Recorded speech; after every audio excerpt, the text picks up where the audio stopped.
Students, how are you all? So, I hope everyone is fine out there. I am here to motivate you people for these online sessions which are going on. I know this online study is not easy, but it is the only medium which is left with us. So, it is the need of an hour to study by sitting at your home only. And we teachers, we are putting lots and lots of efforts for you all. So it's my request for all the students to study well and be attentive in your classes.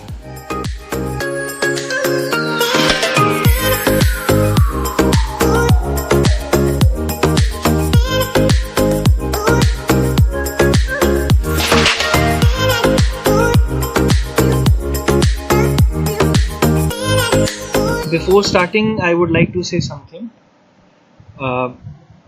The positive comments that you students gave me really motivates a teacher to bring impactful content, and I feel really privileged that you are getting what I'm teaching. So on this note, let us start with our first topic, the lesson which was going on in geography. This is part 4th of the video. So today, as you all know, we are going to discuss about tundra. So tundra basically क्या है? Tundra basically एक reason है, एक Arctic reason, एक Antarctic reason जो basically बर्फ में जमा रहता है, ट्रीलेस एरियाज हैं और नेचुरल वेजिटेशन ऑलमोस्ट विंटर वाली है. सो beyond the Arctic and Antarctic circle is this region, tundra vegetation. Here the winters are long and bitterly cold, and the growth of all the vegetation is confined to a very short cool summer. अब क्या होता है कि जितनी ज़्यादा सर्दियाँ तो basically यहाँ पे रहेंगी रहेंगी पूरे पूरे साल रहेंगी, तो सर्दियों के टाइम में वेजिटेशन ना के बराबर होती है, और जो थोड़ी सी जो बिटरली आप कह सकते हो कोल्ड इनकी कूल समर आती है, उसमें थोड़ी बहुत वेजिटेशन में बढ़त देख सकते हैं हम लोग. Natural vegetation and wildlife in this region includes, I am going to tell you, dark willows in sheltered hollows and valleys and mosses and lichens. Dark willow are basically the plants that grow in this sort of vegetation. Valleys and mosses, mosses क्या होता है? mosses होती है काई, और lichens आप लोग जानते हो Leach. Berry fruit bushes like cranberry and some arctic flower plants that bloom in summer, जो शॉर्ट पीरियड की समर होती है उसमें. Reindeer, polar bear, musk, oxen, arctic hares and foxes, penguins, walrus and seals. All animals have thick coats of fur to keep warm during a bitter cold months. आप लोगों ने science में एक chapter पढ़ा होगा, adaptation in plants and animals. So adaptation in animals का मतलब होता है ऐसे रीजन्स में एनिमल्स अपने आप को अडेप्ट कर लेते हैं, अपने अंदर एक खूबियां डेवलप कर लेते हैं जो कि इस कोल्ड जो चिलिंग कोल्ड है उसको झेलने के लिए उनकी बॉडी में फर आ जाते हैं और उनकी बॉडी फैट स्टोर कर लेती है. तो आपने साइंस में ये चैप्टर जरूर पढ़ा होगा, adaptation in plants. Ducks, geese, snow buntings and other birds which migrate to warmer regions in the winter. Some animals like reindeer also migrate. So क्या होता है कि migrate भी आपने वर्ड जरूर पता होगा आप लोगों को. migrate करना मतलब एक जगह से दूसरी जगह अपना बसेरा चेंज कर लेना, मतलब कुछ समय के लिए अपना जो होम है उसे बदल लेना. तो migrate क्यों करती हैं बर्ड्स? क्योंकि वो चिलिंग जो आने वाली ठंड है उसको झेल नहीं सकती हैं, तो इसलिए वो वार्मर रीजन्स की तलाश में चली जाती हैं, उड़ जाती हैं. और रेनडियर्स भी माइग्रेट करते हैं. The wildlife and in the ice bound Antarctic region is confined to the coast only. तो बेसिकली द कोस्ट रीजन में ही आप द वाइल्ड लाइफ देख सकते हैं उसमें. So this is all about the tundra region. In front of you is a picture of flower that bloom only in the summer region. Moving on to the next topic that we'll start, which is mountain vegetation. अब mountain vegetation basically क्या होती है? The climate, vegetation and fauna changes with the rise of altitude. जैसे जैसे height बढ़ती है area की, वैसे वैसे vegetation भी change होती है.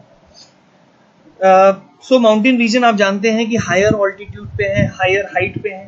As one climbs up the deciduous forest give way to a mixed forest and then to coniferous forest. Coniferous forest हम आपको पहले समझा चुके हैं, जिसके नुकीले आप कह सकते हैं, जिसमें नुकीली लीव्स होती हैं, और बेसिकली आपने देखा भी होगा Xmas tree sort of something. Above 3000 meter only alpine grass, mosses and lichens grow, and above 5000 meter, which is snowline, nothing can grow. Snow leopards, camoises, ibex, mouflon and mountain goat have thick coats of hair to withstand very cold weather. They are also sure-footed. So sure-footed का meaning क्या होता है? Not likely to stumble, slip or fall. अब क्या होता है कि यहाँ की जो वेजिटेशन होती है, जो वाइल्ड लाइफ होती है, उनकी अडेप्टेशन इस तरीके से कर रही हुई होती है कि वो अपने आप को अडेप्ट इस तरीके से कर लेते हैं कि वो उनके फीट्स ऐसे डेवलप हो जाते हैं कि जो माउंटेन से स्लिप ना हो, गिर ना जाए, और बॉडी बहुत ज़्यादा थिक फर वाली हो जाती है जो कि आगे आने वाली ठंड से वो झेल सके. अब अगर माउंटेन रीजन में इंडिया की बात करें तो इंडिया के पास फॉरेस्ट कवर माउंटेन रीजन में बहुत अच्छा है. In India mountain still have the best forest cover. In the lower foothills teak and sal are predominant. ये दोनों आपको पेड़ जरूर मिलेंगे, टीक या साल के. In the higher slopes are covered with walnut, chestnut, maple, elm, poplar and birch forest. Moving further, let's talk about the next topic of today's video, which will be importance of forests. Importance of forest. Forest को बचाना बहुत ज़्यादा ज़रूरी है. कैसे बचा सकते हैं, क्या कर सकते हैं, ये सारे मेजर्स डिस्कस करेंगे. Forests are an essential part of Earth's biosphere because of the reason listed below. I'll read out the reasons for you. Conservation of the forest is very necessary, as I told you. अगर forest नहीं होंगे, oxygen नहीं होगी, और oxygen नहीं होगी तो हम नहीं होंगे. So first point, they maintain an ecological balance on the earth. Plants convert energy received from the sun into the food energy, जो कि हम लोग लेते हैं, फूड प्रोडक्ट लेते हैं हम लोग. अगर आप कोई भी फूड प्रोडक्ट है, आप उसको इनडायरेक्टली और डायरेक्टली आप कंज्यूम उसको प्लांट से ही कर रहे हो. प्लांट उसको प्रोड्यूस कर रहा है और हम लोग उसका यूटिलाइज कर रहे हैं. We are consuming them. So forest provide a habitat for wildlife. Each biome has its own particular species, as you have seen. So हर एक एनिमल अपने लेवल पे बहुत ज्यादा जरूरी है. एक फूड चेन जुड़ी हुई है, हर तरीके से एक फूड चेन जुड़ी हुई है जिससे हम लोग भी कनेक्टेड हैं. दैट फूड चेन को कंटिन्यू रखने के लिए, कंसिस्टेंट रखने के लिए वाइल्ड लाइफ को बचाना, फॉरेस्ट को बचाना बहुत ज़्यादा आवश्यक है, अनिवार्य है, इम्पॉर्टेंट है. फॉरेस्ट होंगे तो ग्रीन हाउस गैसेस का इफेक्ट बहुत ज़्यादा कम होगा, एयर पोल्यूशन बहुत ज़्यादा कम होगा.